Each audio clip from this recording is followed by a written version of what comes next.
स्वः तत्सवितुर्वरेण्यं भर्गो देवस्य धीमहि धियो यो नः प्रचोदयात्।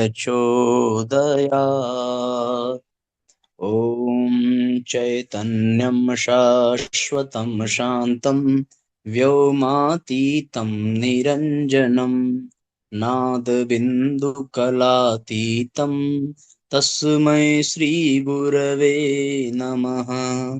ॐ सद्गुरुचरणकमलेभ्यो नमः। वन्दे भगवतीं देवीं श्रीरामं च जगद्गुरुं पाद पद्मे तयोः श्रुत्वा प्रणमामि मुहुर्मुहुः। परम पूज्य गुरुदेव परम वंदनीय माता जी के दिव्य संरक्षण में विराजमान ऑनलाइन दैनिक स्वाध्याय के आज के सत्र में आप सभी आत्मीय बंधुओं का बहुत बहुत स्वागत अभिनंदन है। साथियों, आइए भावपूर्वक आज के सत्र का हम सभी शुभारंभ करते हैं। आज का जो बिंदु है वो है गायत्री माता का परिचय। नवरात्रि साधना के अंतर्गत गायत्री साधकों के लिए बहुत ही सुंदर प्रसंग है, बहुत सुंदर चर्चा हम लोग कर रहे हैं। उसी क्रम में आज का यह बहुत ही सुंदर अध्याय। सभी परिजन अधिक से अधिक जुड़ें और शेयर जरूर करें, जिससे कि सर्वाधिक लोगों को इसका लाभ प्राप्त हो सके। गायत्री माता का परिचय। गायत्री वह शक्ति केंद्र है जिसके अंतर्गत विश्व के सभी दैहिक दैविक भौतिक छोटे बड़े शक्ति तत्वों का समावेश है। यह छोटे बड़े शक्ति तत्व अपनी अपनी क्षमता और सीमा के अनुसार संसार के विभिन्न कार्यों का संपादन करते हैं। इन्हीं का नाम देवता है। ये ईश्वरीय सत्ता के अंतर्गत उसी के अंश रूपी इकाइयां हैं जो सृष्टि संचालन के विशाल कार्यक्रम में अपना कार्यभाग पूरा करते रहते हैं। जिस प्रकार एक शासन तंत्र के अंतर्गत अनेक अधिकारी अपनी अपनी जिम्मेदारी निभाते हुए सरकार का कार्य संचालन करते हैं, जिस प्रकार एक मशीन के अनेक पुर्जे अपने अपने स्थान पर अपने अपने क्रियाकलापों को जारी रखते हुए उस मशीन की क्रिया को सफल बनाते हैं, उसी प्रकार ये देव तत्व भी ईश्वरीय सृष्टि व्यवस्था के विभिन्न क्षेत्रों की विधि व्यवस्था का संपादन करते हैं। गायत्री एक सरकार एवं मशीन के सदृश है, जिसके अंग प्रत्यंगों के रूप में सभी देवता गुथे हुए हैं। गायत्री के 3 अक्षर सत, रज और तम 3 तत्वों के प्रतीक हैं। इन्हीं की स्थिति के अनुसार ब्रह्मा विष्णु महेश सरस्वती लक्ष्मी काली कहते हैं। इन्हीं तीनों श्रेणियों में विश्व के सभी स्थूल एवं सूक्ष्म शक्तियों की गणना होती है। जितनी भी शुभ अशुभ अनुपयोगी शांति अशांति की प्रक्रियाएं दृष्टिगोचर होती हैं, वे इन्हीं सतरजतम तत्वों के अंतर्गत हैं और यह 3 तत्व गायत्री के 3 चरण हैं। इस प्रकार समस्त शक्ति तत्वों का मूल आधार गायत्री ही ठहरती है। ब्रह्म इस विशाल सृष्टि का मूल कारण है तो अवश्य, पर वह स्वभावतः साक्षी और दृष्टा के रूप में स्थित रहता हुआ स्वयं अपने आप में निष्क्रिय है। उसकी गतिशीलता ही वह तत्व है जिसके द्वारा जगत के स्थूल और सूक्ष्म विभिन्न कार्यक्रम संपन्न होते हैं। इस गतिशीलता को ही प्रकृति, माया, चेतना, ब्रह्म पत्नी आदि नामों से पुकारा गया है। यही गायत्री है। परमात्मा की कार्यकर्त्री देव शक्ति। सृष्टि का आरंभ करते हुए परमात्मा ने अपने भीतर बसे शक्ति तत्व प्रादुर्भूत किया और सृष्टि संचालन की सारी व्यवस्था उसे सौंपकर स्वयं निश्चिंत हो गया। इस प्रकार वह ब्रह्म निर्लिप्त, निर्दिष्ट, निर्वध एवं अव्यय बना रहा और संसार का सारा कार्य उस प्रादुर्भूत शक्ति तत्व के द्वारा संचालित होने लगता है। इस रहस्य का उद्घाटन निम्न प्रमाणों से होता है। सृष्टि के आरंभ में एक ही देवी शक्ति थी। उसी ने ब्रह्मांड बनाया, उसी ने ब्रह्मा बनाए, उसी ने विष्णु रुद्र उत्पन्न किए।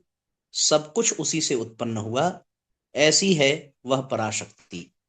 निर्दोषो निर्धिष्ठेयो निरवध्य सनातनः सब कार्यकरी साहम विष्णोरव्यय विरूपिणः। वह ब्रह्म तो निर्दोष निर्दिष्ट निरवध्य सनातन अव्यय है। उनकी सर्वकारिणी शक्ति तो मैं ही हूं। इस महाशक्ति की सर्वव्यापकता का, सभी पदार्थों का अधिष्ठात्री विभूति एवं सभी हलचल की मूल प्रेरिका होने का वर्णन अनेक ग्रंथों में मिलता है। देखिए, त्वं भूमि सर्वभूतानां प्राणः प्राणवतां तथा धीहि श्रीहि कांतिः क्षमा शांति श्रद्धा मेधा धृतिः स्मृतिः त्वं मुद्गीथेरिधम मात्रासि गायत्री व्याहरतिस्तथा। देवी भागवत महापुराण में वर्णन है। तुम ही सब प्राणियों को धारण करने वाली भूमि हो, प्राणवानों में प्राण हो। तुम ही धी श्री कांति क्षमा शांति श्रद्धा मेधा धृति स्मृति हो। तुम ही ओमकार की अर्ध यात्रा उद्गीत हो। तुम ही गायत्री व्याहृति हो। इसी प्रकार वशिष्ठ संहिता का एक मंत्र है, उसका अर्थ यहाँ बताया जा रहा है कि पूषा अर्यमा मरुत ऋषि मुनीश्वर पितर नाग यज्ञ यक्ष गंधर्व अप्सरा ऋग्वेद यजुर्वेद सामवेद अथर्ववेद अंगिरस पंचभूत ब्राह्मी सरस्वती एवं संध्या हे महेश्वरी तुम ही हो। सर्वशास्त्र संहिता पुराण तंत्र आगम निगम तथा और भी जो कुछ इस संसार में है, सो हे ब्रह्म रूपिणी पराशक्ति गायत्री तुम ही हो। हे माता, तुम्हें प्रणाम है। आगे फिर नारायणोपनिषद में कहते हैं कि आदित्य देवा गंधर्वा मनुष्याः पीतरो सुराः तेषां सर्वभूतानां माता मेदिनी माता मही सावित्री गायत्री जगत्यूर्वी पृथ्वी बहुला विद्या भूता। देव गंधर्व मनुष्य पितर असुर, इनका मूल कारण अदिति अविनाशी तत्व है। वह अदित सब भूतों की माता मेदिनी और माता मही है। उसी विशाल गायत्री के गर्भ में विश्व के संपूर्ण प्राणी निवास करते हैं। परमात्मास्तु यालोके ब्रह्म शक्ति विराजते सूक्ष्मा च सात्विकी चैव गायत्री त्यमिधीयते।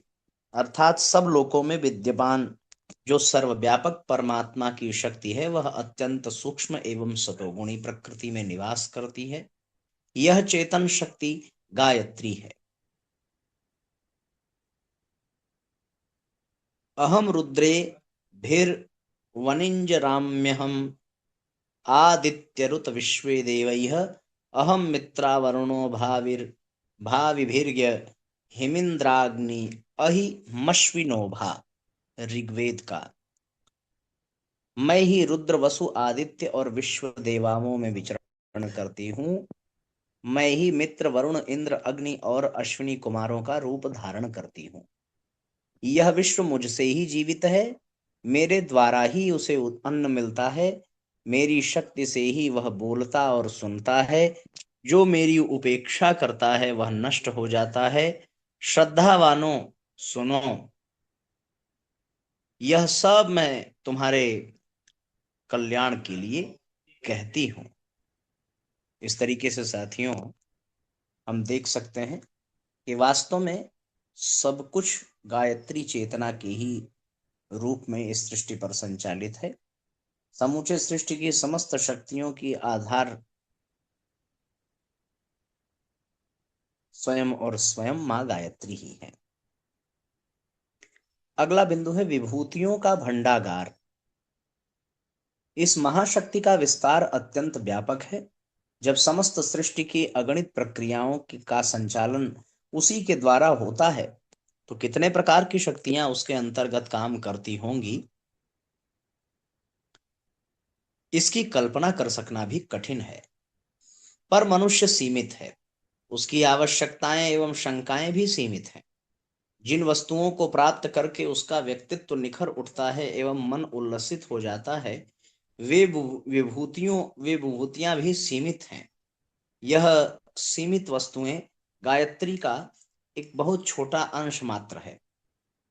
मनुष्यों में जो कुछ प्रशंसनीय एवं आकर्षक विशेषताएं दिखाई पड़ती हैं, उन सबको उस महाशक्ति का छोटा सा प्रसाद ही समझना चाहिए। मानव शरीर में वह शक्ति किन प्रमुख रूपों में अधिष्ठित है, इसका परिचय देते हुए माता स्वयं कहती हैं, अहमेक स्वयमिदं वदाति जुष्टन्न देवेभिरुत मानुषेभिः। मैं तत्व ज्ञान का उपदेश करती हूँ, मैं जिसे चाहती हूँ उसे समुन्नत करती हूँ, सद्बुद्धि देती हूँ, ऋषि बनाती हूँ और ब्रह्मपद प्रदान करती हूँ। स्वयं ऐसा कहा गया है साथियों। तो इस तरीके से देखा जा सकता है कि वास्तव में जो गायत्री शक्ति है, गायत्री चेतना है, वो कितनी ही मूल्यवान है, कितनी महान है। रहस्यों का जानना आवश्यक है। गायत्री तत्व के सूक्ष्म रहस्यों को जानने के उपरांत ही उसकी उपासना वास्तविक रूप में होना संभव है। उसके गर्भ विज्ञान के समग्र उसके मर्म विज्ञान को समझे बिना साधारण रीति से जो उपासना क्रम चलाया जाता है, उसका परिणाम तो होता है, पर उसकी मात्रा स्वल्प ही होती है। उपासना का समुचित सत्परिणाम प्राप्त करने के लिए इस विज्ञान के रहस्यों को समझना और उनका अनुशीलन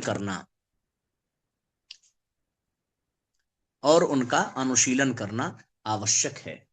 मनुष्य की आत्मा पर चढ़े हुए मल विक्षेप आवरणों को हटाने के लिए जैसी तीव्र साधना एवं महान निष्ठा की आवश्यकता है, उसको उपलब्ध करने के लिए गायत्री के तत्व ज्ञान को समझना चाहिए। शतपथ ब्राह्मण में एक आख्यायिका आती है जिसमें यह बताने का प्रयत्न किया गया है कि एक पुरोहित गायत्री के मर्म से वंचित रहने के कारण साधारण उपासना करते रहने पर भी समुचित सत्परिणाम प्राप्त न कर सका। आख्यायिका इस प्रकार है, एतद्दवै तज्जन बुडिल माश्वतम राश्वीमुवाच यन्नुहो तद्गायत्री। शतपथ ब्राह्मण में यह है कि राजा जनक का पूर्व जन्म पुरोहित बुडिल अनुचित दान लेने पर पाप से मरकर हाथी बन गया। पूर्व जन्म पुरोहित, किंतु राजा जनक ने विज्ञान तप किया और उसके फल से वह पुनः राजा हुआ। राजा ने हाथी को उसके पूर्व जन्म का स्मरण दिलाते हुए कहा, राजा जनक का पूर्व जन्म पुरोहित बुडिल अनुचित दान लेने पर पाप से मरकर हाथी बन गया। राजा का जो पुरोहित था, राजा ने विज्ञान तप किया और उसे पुनः राजा बनाया। राजा ने हाथी को उसके पूर्व जन्म का स्मरण दिलाते हुए कहा, आप तो पूर्व जन्म में कहा करते थे कि मैं गायत्री का ज्ञाता हूं, फिर अब हाथी बनकर क्यों बोझ ढोते हो? हाथी ने कहा, मैं पूर्व जन्म में गायत्री का मुख नहीं समझ पाया था, इसलिए मेरे पाप नष्ट हो गए। गायत्री का प्रधान अंग मुख अग्नि ही है। जैसे जो ईंधन डाले जाते हैं उन्हें अग्नि भस्म कर देती है, वैसे ही गायत्री का मुख जानने वाला आत्मा अग्निमुख होकर पापों से छूटकर प्राप्त कर अजर अमर हो जाता है। गायत्री के जिस मुख का ऊपर की पंक्तियों में वर्णन है, वह उसका प्रवेश द्वार आरंभिक ज्ञान ही है। जिस प्रकार भोजन को पेट में पहुंचाने के लिए मुख ही उसका द्वार होता है, उसी प्रकार उपासना का मुख यह है कि उपास्य के बारे में आवश्यक ज्ञान प्राप्त किया जाए। यह ज्ञान ग्रंथों के स्वाध्याय द्वारा एवं उस विद्या के विशेषज्ञों के सत्संग से जाना जा सकता है। यह दोनों ही माध्यम से प्रत्येक सच्चे जिज्ञासु को अनिवार्यतः अपनाने चाहिए। गायत्री के ज्ञान विज्ञान की महत्ता बताते हुए उपनिषदकार ने बताया है कि ज्ञान पूर्वक की हुई उपासना ने आत्मा में सन्निहित दिव्य तत्वों का विकास होता है और इस जीवन तथा संसार में जो कुछ प्राप्त होने योग्य है वह सभी कुछ उसे प्राप्त हो जाता है। गायत्री उपनिषद जो इस प्रकार वेद माता गायत्री को जान लेता है, वह ब्रह्मविद पुण्य कीर्ति एवं दिव्य गंधों को प्राप्त करता है और निष्पाप होकर श्रेय का अधिकारी बनता है। इस तरीके से साथियों, हम सब लोगों ने कितना सुंदर तरीके से यह अनुभव किया कि गायत्री वास्तव में जगत जननी है। एक और बिंदु है तीन चरणों की अनंत सामर्थ्य। गायत्री को त्रिपदा कहा गया है। उसके तीन चरण हैं। इनमें से प्रत्येक चरण तीन लोकांतरों तक फैला हुआ है। उसके माध्यम से आत्मा की गति केवल इसी लोक तक सीमित नहीं रहती, वरन यह अन्य लोकों तक अपना क्षेत्र विस्तृत कर सकता है और वहां उपलब्ध साधनों से लाभान्वित हो सकता है। बृहदारण्यक में वर्णन है कि भूमिरंतरिक्ष द्यौरित्यष्ठा वक्षराण्यष्ठाक्षर हवा एवं गायत्री पदमेत दुह्यैवास्या एतत् सया वेद तेषु लोकेषु तावाधिजयति योस्या एतदेवं पद वेद। भूमि अंतरिक्ष द्यौ ये तीनों गायत्री के प्रथम पद को के 8 अक्षरों के बराबर हैं। जो गायत्री के इस पद को जान लेता है सो तीनों लोकों को जीत लेता है। जिस प्रकार बाह्य जगत में अनेक लोक हैं, उसी प्रकार इस शरीर के भीतर भी सप्त प्राण, खट चक्र ग्रंथियां, उपत्तिकाएं मौजूद हैं। साधारण मनुष्यों में यह प्रसुप्त अवस्था में अज्ञात पड़े रहते हैं, पर जब गायत्री उपासना द्वारा जागृत आत्मा इन अविज्ञात शक्ति केंद्रों को झकझोरता है तो वे सभी जागृत हो जाते हैं और उनके भीतर जो आश्चर्यजनक तत्व भरे पड़े हैं वे स्पष्ट हो जाते हैं। जिस प्रकार वैज्ञानिक लोग इस ब्रह्मांड के बाह्य जगत में व्याप्त अनेक शक्तियों को ढूंढते और उनका उपयोग करते हैं, उसी प्रकार आत्मविज्ञानी साधक पिंड में देह में अंतर जगत में सन्निहित तत्वों का साक्षात्कार करके उनकी दिव्य शक्तियों से लाभान्वित होते हैं। आत्मदर्शन, ब्रह्म साक्षात्कार एवं स्वर्ग लोक की प्राप्ति उनके लिए सरल हो जाती है। इस मार्ग में सफलता प्राप्त करने वाले अपनी परंपरा को आगे जारी रखने वाले तेजस्वी अधिकारी भी अपने पीछे के लिए छोड़ जाते हैं। ते बाय एते पश्य ब्रह्म पुरुषा स्वर्गस्यम लोकस्य द्वारपालस्य एत पश्व वृद्ध पुरुषवान स्वर्गस्य लोकस्य द्वारपाल वेदास्य कुले बीजायतिपद्यते स्वर्गलोकम। हृदय चैतन्य ज्योति गायत्री रूप ब्रह्म के प्राप्ति स्थान के प्राण, ध्यान, अपान, समान, उदान ये 5 द्वारपाल हैं। इनको वश में करें, जिससे हृदय स्थित गायत्री स्वरूप ब्रह्म की प्राप्ति हो। इस प्रकार उपासना करने वाला स्वर्ग लोक को प्राप्त होता है और उसके कुल में वीर पुत्र या शिष्य उत्पन्न होता है। इस तरीके से साथियों, गायत्री का परिचय नामक प्रसंग में आज हम लोगों ने ये महत्वपूर्ण चर्चाएं की। आज के लिए इतना ही। आज के सत्र को विश्राम देकर हम सभी क्रम को संपन्न करेंगे। ध्यान रहे, कल दिनांक 26 को अष्टमी तिथि और अष्टमी व्रत वाले लोगों के लिए है। साथ ही नवमी 27 को मनाई जाएगी। तो आप सबसे निवेदन है कि जो लोग अपनी पूर्णाहुति नवमी के दिन करना चाहते हैं वे सवेरे यज्ञ में सम्मिलित हो सकते हैं। उस दिन सवेरे नवमी के दिन हम सवेरे यज्ञ का संचालन करेंगे। आप सबकी पूर्णाहुति साथ में संपन्न की जाएगी।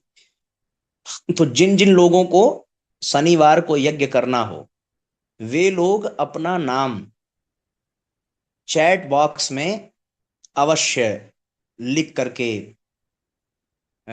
डाल देंगे ताकि उनको सूचीबद्ध किया जा सके और 27 तारीख को पूर्णाहुति करेंगे शुक्रवार को। ठीक है ना। कल अष्टमी का व्रत रहेगा।